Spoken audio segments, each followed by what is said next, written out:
As I have mentioned in my last video, I usually spend a little bit of time playing games on my phone when I'm done with my chores until I got that game which got me to spend a lot of my time on that game. I already talked about what you could do in that game, but for me, what caused me to spend most of my time in that game was that event in that game called a regatta. I remembered spending almost 2 to 3 hours on that event just to help my team to get to first place in the leaderboard.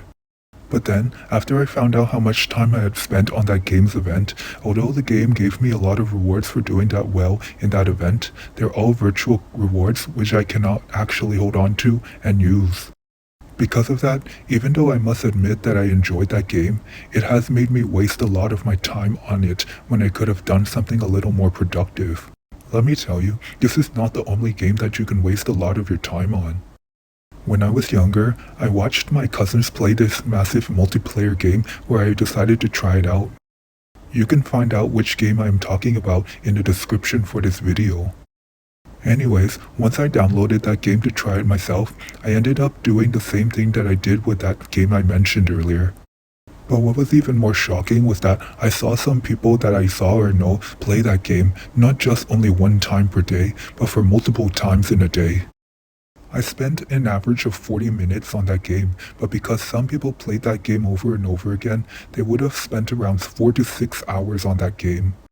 Let's not forget that there are some people that would waste an entire day on that game because of their addiction to it. That's why in this video, I would like to talk to you about why you shouldn't spend too much of your time on games. Because in video games, you can get virtual coins, gems, and experience or points to go up in the leaderboard, but those things won't help you to get or purchase things that you need. Instead, it's better to use that time you spent on video games to do some work where you can get some actual money to buy things that you need, or for this video, a device for you to play games on. Anyways, thank you for watching this video on why you shouldn't spend too much of your time on video games. If you would like to, please like this video, subscribe to my channel while clicking on the bell.